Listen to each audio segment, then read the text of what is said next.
تو 21 دن میں اگر وہ کیا ہو اس کی عادت مقرر ہے تو پھر عادت یعنی 6 دن مقرر ہے اس کا, تو پھر 6 دن کو نکالا جا گیا اور باقی دن جو ہے وہ استحاضہ ہوگی, اس میں نماز پڑھنا درست ہوگا. استحاضہ کا آگے حکم آ رہا ہے.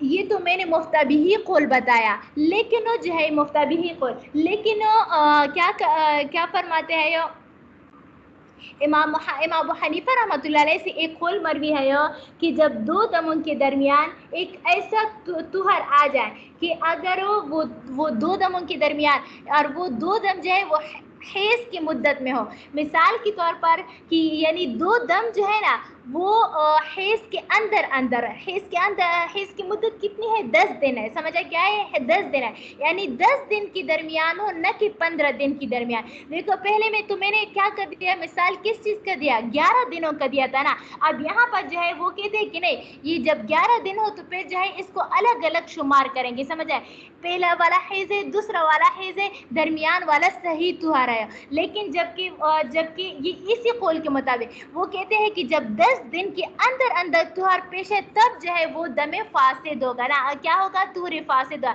یعنی ہم اس کو پھر مسلسل خون سمجھیں گے. مثال کے طور پر دیکھو کسی کو 3 دن خون آیا, 3 دن خون آیا, پھر جو ہے اس کو 9 دن پاک رہی. دیکھو اب 9 دن جو ہے وہ کیا ہوتا ہے, یہ تو 10 دن سے بڑھ کر نہیں ہے نا, 9 دن ہے نا. تو اور پھر اس کے بعد جو ہے وہ 1 دن خون آیا. سمجھا کیا 1 دن خون آیا, 2 دن خون آیا, تو چونکہ 9 دن جو ہے وہ 10 مدت ہے جو کہ 10 دن ہے اس کے مطابق ہے, یعنی اس سے کم ہے, تو ہم یہ سمجھیں کہ گویا 3 جمع 9 کتنے آتے ہیں, 9 10 11 12 جمع 1 13, یعنی گویا کہ 13 دن مسلسل خون آیا. اور پہلے میں ہم نے کیا شمار کیا تھا, 21 دن, وہاں پر ہم نے 11 ڈیز کو پیورٹی شمار کیا ہے, اور یہاں پر 9 دن. تو مفتبی قول کے مطابق 15 دن سے کم جو بھی طہر ہو وہی ہم اس کو یہی سمجھے کہ یہ کیا ہے, یہ مسلسل خون شمار کریں گے. وہ مفتبی قول ہے اور یہ مفتبی قول ہے, اور اس میں تقریباً 13-14 اقوال ہے. لیکن میں نے اختصاراً جو ہے جو مفتبی قول بتایا کیا ہے, جو کہ اصح قول ہے وہ میں نے بتا دیا. سمجھا کہ لیکن چونکہ وہ دوسرا قول جو کہ مدت حیض ہے وہ یہاں پر امام قدوری رحمۃ اللہ علیہ نے ذکر کیا, اس کو بھی میں نے ساتھ میں بتا دیا. ایک تو منٹ معاف خلاصہ کیجیے گا, سمجھ نہیں متبعی آئی. قول کیا مطلب ہے, کیا کریں گے؟ مفتبی قول کا مطلب یہ ہے کہ آج کل اسی پر عمل ہوگا. سمجھا گیا, یعنی اگر آپ کو کوئی مسئلہ پیش آئے تو آپ غیر مفتبی قول پر عمل نہیں کریں گے. سمجھا کہ بلکہ مفتبی قول پر عمل کریں گے. اب میں مثال بتاتی ہوں کہ کسی کو جو ہے وہ کیا ہے 5 دن حیض آیا, پھر 12 دن جو ہے وہ پاک رہی, پھر جو ہے 5 دن حیض آیا. سمجھا کہ اب مفتبی قول تو میں نے یہ بتا دیا نا کہ 15 دن سے کم جو بھی طہر ہو وہ ہم حیض شمار کریں گے. سمجھا کہ وہ ہم خون شمار کریں گے. اب یہاں پر جو ہے غیر مفتبی قول کے مطابق یہ 12 دن جو ہے یہ حیض ہم شمار نہیں کر سکتے, جبکہ مفتبی قول کے مطابق یہ 12 دن بھی ہم حیض میں کیا کریں گے, شمار کریں گے. اب آپ کو یہ مسئلہ پیش آیا, سمجھا گیا, اب آپ کو یہ مسئلہ پیش ہے تو آپ یہ نہیں سمجھیں گے کہ میں نے تو قدوری میں یہ پڑھا تھا کہ 10 دن کے اندر یعنی 12 دن جو ہے وہ طہر ہی ہم شمار کر دیں, حیض شمار نہیں کریں. نہیں, بلکہ آپ جو ہے مفتبی قول کے مطابق عمل کریں گے. 12 دن آپ جو ہے حیض شمار کریں گے, اور اسی پر آگے اگر کسی نے آپ سے کوئی مسئلہ پوچھا تو آپ اسی پر آگے اسی مسئلے پر متفرق کریں گے. سمجھ آ گئی اس کی, یعنی 12 دن حیض شمار کریں گے, پھر عادت کے مطابق یہاں نکالا پر جائے گا. ادھر مجھے ایک کنفیوژن یہ ہو رہی ہے, دیکھیں آپ سائیکل بہت کم بیان کر رہے ہو, یعنی 11 سے 12 دن کا سائیکل ہے اور وہ پھر سے ہے اس میں آ گئے ہیں, تو یہ تو کوئی بیماری نہیں ہے, اس پہ تو کنسلٹیشن ٹو ڈاکٹر, یعنی آپ یہ ایک نارمل بات تو نہیں ہوئی نا. کسی طرح سمجھ یعنی نہیں اتنا چھوٹا نہیں سائیکل, آ رہی. یعنی اتنا چھوٹا سائیکل تو نہیں نہ ہوتا کہ 12 دن میں پورا ہو جائے اور پھر سے, یعنی یہ اس طرح سے مسئلہ کیوں اتنے کم دنوں کا اس کو حیض میں کیوں شمار کر رہے ہیں؟ نہیں, حیض نہیں شمار کر رہی ہوں میں میں حیض شمار میں کہتی ہوں کہ خون شمار کر رہی ہوں میں، سمجھ آ گئی؟ یعنی اگرچہ اس میں خون تو نہیں ہے، سمجھ آ گئی؟ دیکھو 5 دن اس کو دم حقیقی یعنی اس سے بلیڈنگ جاری ہے، سمجھ آ گئی؟ پھر اس کے بعد 12 دن جو ہے وہ پاک رہی، سمجھ یعنی بالکل خون نہیں آیا، پھر اس کے بعد مزید 5 دن خون آیا، سمجھ آ گئے؟ تو اب یہ درمیان والا یہ 12 دن جو ہے نا، جو کہ اصل جس میں جو ہے پیورٹی ہے، لیکن ہم اس کو دم شمار کریں گے، سمجھ آئے کہ ہم اس کو نہیں کہیں گے کہ یہ، تو ہم یہ سمجھیں گے کہ اس عورت کو جو ہے 5 دن بھی خون آیا ہے، 12 دن بھی خون آیا ہے، پھر 5 دن خون آیا، سمجھ آئے کہ 12 جمع 10 کتنے آتے ہیں 22 دن، یعنی ہم سمجھیں گے کہ اس عورت کو 22 دن خون آیا ہے۔ پھر اس کے بعد آگے مسئلہ میں نے بتایا نہیں ہے، سمجھ آ گئے؟ ہم اس 22 دن کو ہم حیض شمار نہیں کر سکتے، کیوں؟ کیونکہ حیض تو 10 دن سے زیادہ ہو ہی نہیں سکتا، سمجھ آ گیا؟ اب جب 22 دن ہم نے خون شمار کیا تو اس میں اگر کسی عورت کی عادت مقرر ہوئی، مطلب 7 دن عادت مقرر ہوئی، کتنے دن جو ہے وہ 8 دن مقرر ہے، تو 8 دن کو ہم جو ہے خون شمار کریں گے، اگرچہ اس میں 5 دن اور 3 دن شروع والے 8 دن ہم خون شمار کریں گے، اگرچہ اس میں 5 دن جو ہے وہ یعنی مسلسل اس کو بلیڈنگ جاری تھا اور 3 دن اس کو بالکل خون بھی نہیں تھا، لیکن پھر بھی ہم اس کو حیض شمار کریں گے۔ 8 دن ہم نے حیض شمار کیا اور پھر باقی جو ہے وہ کتنے دن بچتے ہیں 14 دن بچتے ہیں نا، 14 دن کو ہم استحاضہ شمار کریں گے۔ اب اس 14 دن میں اگر کسی عورت نے نماز نہیں پڑھی ہو تو اس 14 دنوں کی قضا کرنا لازم ہوگی اس پر، اگر اسی دن میں جو ہے اس نے روزہ نہ رکھا تو اس عورت کی اس پر روزہ رکھنا بھی لازم ہوگی۔ اب سمجھ آ گئی آپ کو مسئلہ؟ ڈاؤٹ کلیئر ہو گیا؟ جی ایک بار اور سنوں گی پھر زیادہ بہتر آئے گا سمجھ، تھوڑا سا کیا؟ میں نمبروں میں ایک بار اور سنوں گی پھر زیادہ اچھا سمجھ آ جائے گا انشاءاللہ۔ اچھا، یعنی دوبارہ مثال دوں؟ چلیں میں ریکارڈنگ سن لوں گی اگر آپ آگے پڑھا دیں۔ نہیں چلو میں بتا دیتی ہوں کیونکہ یہ ضروری مسائل ہے نا۔ دیکھو ایک عورت کو کیا کیا، دوسری مثال دیتی ہوں، ایک عورت کو جو ہے وہ کیا کیا 6 دن خون آیا، کیا آیا 6 دن خون آیا، یا مثال کے طور پر 3 دن خون آیا، 3 دن خون آیا، سمجھ آ گئے؟ اب ہم نے تو پڑھا ہے قدوری میں کہ 3 دن اور 3 راتیں جو ہے حیض شمار ہوگی، یہ تو صحیح ہو گیا، ہم نے اس کو حیض شمار کیا۔ اب آگے جو ہے یہ عورت جو ہے 3 دن پر پاک ہو گئی، وہ نے حال ہی سمجھا کہ اس نے غسل کیا، نماز پڑھنا شروع کر دیا، اب جو ہے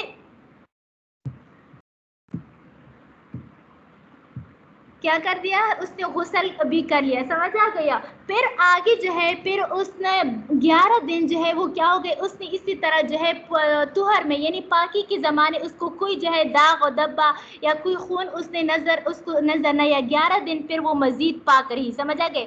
اب 3 دن حیض ہو گئے، 11 دن پاک رہی، پھر اس کے بعد مزید جو ہے وہ 3 دن آ گئے، سمجھ آئے؟ اس کو پھر دوبارہ جو ہے بلیڈنگ شروع ہوا ہے 3 دن، سمجھ آ گئے؟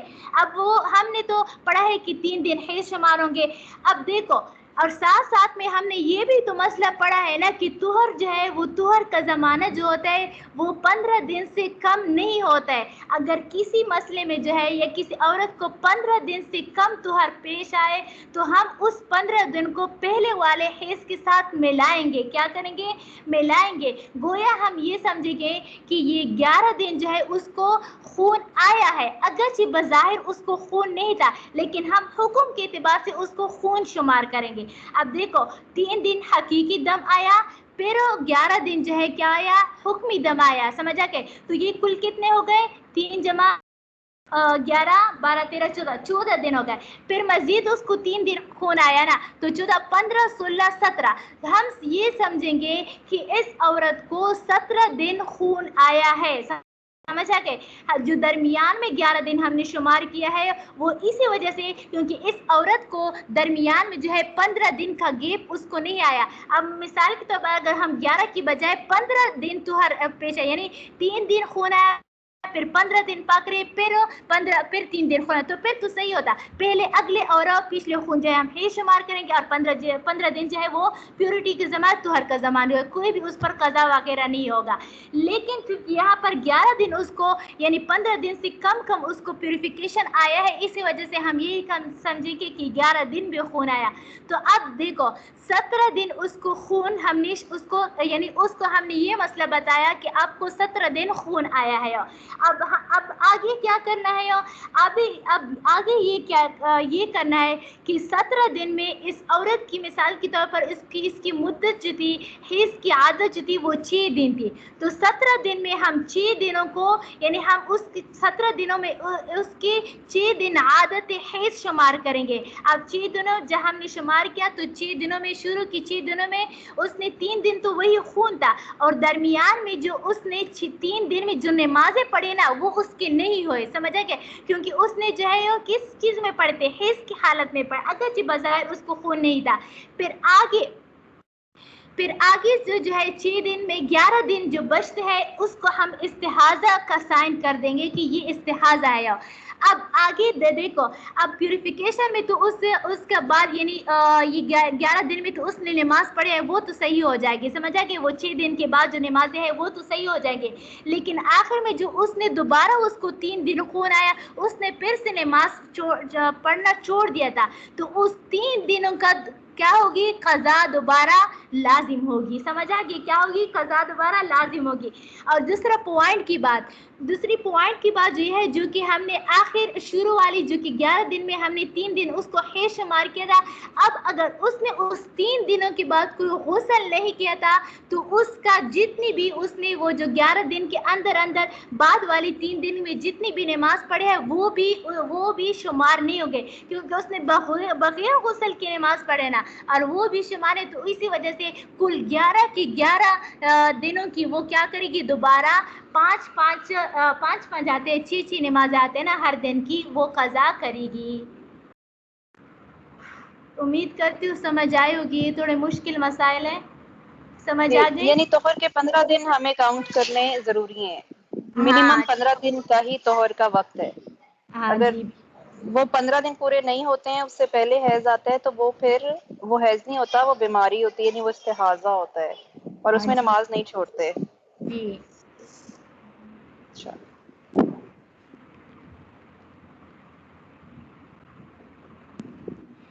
اچھا ٹھیک ہے. تو دیکھو، اس میں پھر ہمیں غسل کر کے تو نماز نہیں نا پڑھنی، پھر ہم بس وضو کر کے بس وہ کوئی انڈر ویئر ہاں وغیرہ جی کر کے بالکل وضو نماز. کر کے، ہاں بالکل آگے آ رہا ہے اس کا حکم. سمجھ آ گئی.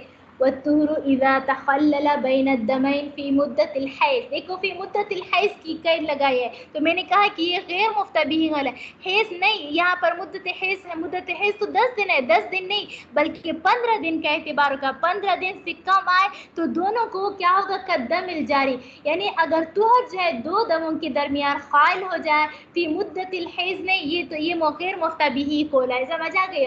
فہو قدم الجاری، پس وہ کس کی طرح؟ خون یعنی مسلسل خون کی طرح ہوگا.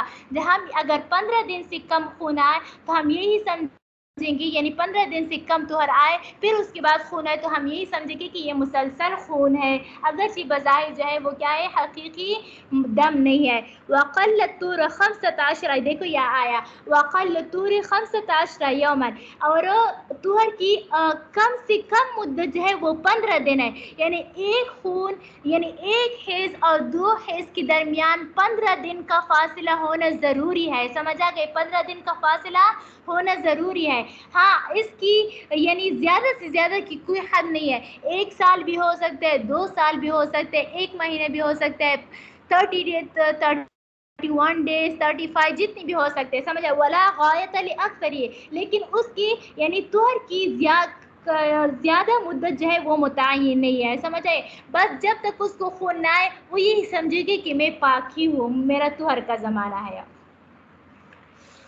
یہ جو حاشیے میں جو ہے جو اتنی تفصیلاً جو ہے یہ ٹیبل بنائے ہیں یہ سارے غیر مفتبی ہے. سمجھ آ کہ میں نے اختصار کی وجہ سے اس کو سارے چھوڑ دیے گئے ہیں، اور اس کو یہ قدر میں بیان بھی نہیں کرتے کوئی بھی.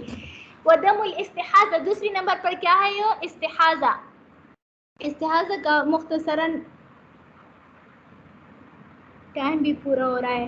چلو استحاضہ کی تعریف کرتے ہیں. دیکھو استحاضہ جو ہے وہ دم ہے جو کہ کیا ہو کسی بیماری کی وجہ سے آ رہا ہو, سمجھا, کسی بیماری کی وجہ سے آ رہا, اور اس میں جو ہے وہ کیا ہے 3 دن سے کم, وہ بھی کیا ہے 3 دن سے کم. اگر کسی کو 3 دن سے کم خون ہے تو وہ بھی استحاضہ ہوگا. اگر 10 دن سے زیادہ, اگر 10 دن پر خون بڑھ جائے, مثلا کسی عورت کی عادت جو ہے وہ 8 دن تھی لیکن کسی مہینے میں اس کو 12 دن مسلسل خون آیا, تو ہم جو ہے 8 دن عادت کی نکالیں گے اور باقی جو 4 دن ہے وہ استحاضہ ہوگا, سمجھا, یہ استحاضہ ہوگا. اور اسی طرح پریگننسی کی زمانے میں, سمجھا, کہ حاملہ اگر کوئی خون دیکھے تو وہ جو ہے وہ استحیض نہیں ہوگا بلکہ وہ بھی استحاضہ ہوگا. اور اسی طرح بچہ جو ہے وہ آدھے سے زیادہ یعنی ولادت, جب کسی بچے کی پیدائش ہو رہی ہے تو اس وقت جب بچہ آدھے سے زیادہ نہ نکل جائے اور اس سے پہلے جو خون آئے وہ بھی کیا ہوگا استحاضہ ہوگا, سمجھ آگے. ہاں, لیکن اگر جب بچہ آدھے سے زیادہ نکل آئے تو پھر اس کے بعد جو خون آ رہا ہے پھر وہ نفاس شمار ہوگا. اور جو پہلے اگر وہ یعنی جو کہ آدھے سے کم نکل آئے اس وقت خون تھا تو اس وقت اگر وہ استطاعت رکھتی ہو, یعنی وہ نماز کا وقت اگر وہ استطاعت رہی تو بیٹھ کر یا لیٹ کر جس طرح آسان ہو پڑھ لے. لیکن اگر وہ بالکل استطاعت نہیں رکھ سکتی تو پھر اس نماز کی اس پر قضا لازم ہوگی. دیکھو عدم الاستحاضۃ, استحاضہ کا خون ما ہوا ما تراہ المرأۃ, جو وہ ہے جو عورت دیکھے اقل من 3 ایام, 3 دن سے کسی کو 2 دن خون آیا بند ہو گیا تو یہ 2 دن استحاضہ ہوگا, یہ کوئی حیض میز نہیں ہے. او اکثر من 10 ایام, یا کسی عورت کو مسلسل خون آیا 8 دن اس کی عادت تھی پھر گزر گئی 12 دن تک مسلسل خون جاری ہوا تو ہم یہی سمجھے کہ 8 دن اس کی حیض ہو گئی اور یہ 4 دن جو اس کو خون آئے وہ استحاضہ, اس میں نماز چھوڑنا وغیرہ درست نہیں ہے. فحکمہ حکم الرعاف, بس اس کا حکم رعاف کی طرح ہے. حکم رعاف, وہ رعاف کسی کہتے ہیں, اس آدمی کو کہا جاتا ہے جس کی ناک سے مسلسل خون بہتی ہو, سمجھا کہ. اور حکم رعاف کیا ہے, لا یمنع الصلاۃ, جو نہ نماز سے روکے گی, ولا الصوم, اور نہ روزے سے, ولا الوطء, اور اس کے پاس جانا بھی شوہر کے لیے درست ہوگا. وَإِذَا زَادَ الدَّمُ عَلَى الْعَشْرَةِ, چلو یہ ایک پڑھتے ہیں. وَإِذَا زَادَ الدَّمُ عَلَى الْعَشْرَةِ, یعنی اگر کسی عورت کا خون جو ہے عادت سے زیادہ بڑھ جائے 10 دن پر, وَلِلْمَرْأَةِ عَادَةٌ مَعْرُوفَةٌ, اور اس عورت کے لیے عادت معروف یعنی اس کی عادت بن چکی ہو, رَدَّتْ إِلَىٰ أَيَّامِ عَادَتِهَا, تو اس کی حیض کو اس کی عادت کی طرف لوٹایا جائے گا. وَمَا زَادَ عَلَىٰ ذَلِكَ فَهُوَ اسْتِحَاضَةٌ, بس جو زیادہ ہو وہ استحاضہ. مثال دیے کسی عورت کا عادت تھی 7 دن, سمجھا کہ, پھر اس کا کسی مہینے میں خون بڑھ گیا یہاں تک کہ 12 دن تک مسلسل جاری رہے, تو پھر 7 دن اس کا حیض ہوگا جس میں نماز, روزہ وغیرہ معاف ہے, یعنی پھر روزے کی تو قضا ہوگی اور اس طرح وطی کرنا جائز نہیں ہوگا. پھر اس کے بعد جو ہے وہ کیا ہوگی 5 دن اس کا استحاضہ ہوگا, سمجھا گیا, کیا ہوگی استحاضہ ہوگا, اور اس میں سب کچھ درست ہوگا. بس آج یہی کافی ہے, سمجھا کہ ٹائم بھی پورا ہے. استاد جی آپ لوگوں کے لیے ویٹ کر رہے ہوں کہ اگر کوئی سوال ہو تو پوچھ سکتی ہو. کوئی بھی کسی قسم کا اشکال ہے, یہ ہمارے لیے ضروری مسائل ہے, سمجھے, کوئی بھی قسم کی اشکال ہو یا سمجھنا ہے تو پوچھ سکتی ہوں بلا جھجک. واٹس ایپ پر بھی پوچھ سکتی ہوں, گروپ پر بھی, پرسنل پر بھی, یہاں پر بھی. ریکارڈنگ بند کر دیں گے.